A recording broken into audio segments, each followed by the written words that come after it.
Introducing Max, a National Star student at Ellenwood campus who's working on being able to communicate his needs and wants while working on the Engaging with the World pathway. So Max is a first year student. He's such a happy student to be around, and he is just a pleasure to teach. He can walk, but he does require 2-to-1 support at all times due to his high seizure activities, and because of this we've had to look at ways that we can enable him to be able to move around while still giving him the freedom. When Max first started, it was a little bit more of a rocky start.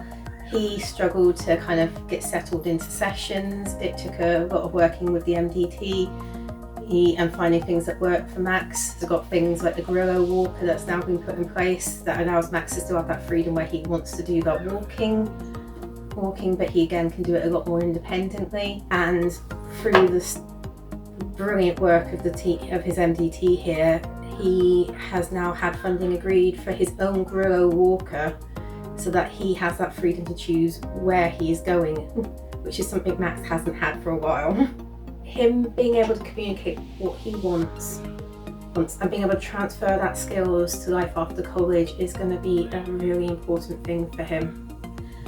And all of this has resulted in a much more settled Max, and a Max that's more engaging with the activities going on around him. One of the targets that we working on with Max is for him to be able to interact with a partner-induced activity. And we started off with quite a low thing of just going for 30 seconds of Max engaging with an activity that someone else has introduced, not something of his choosing. And what we're seeing is actually he can do that now. He's smashed that target, and we've been gradually increasing the amount of how much he will engage with an activity for. He has 2 sofas pushed together, so he's got an area that's safe for him, where he can move around without having someone constantly hold. Max communicates using a total communication approach of gestures, intensive interaction, facial expressions and body language. He finds his way of telling you what he wants, and this is one of the things we're exploring with him during his time at National Star.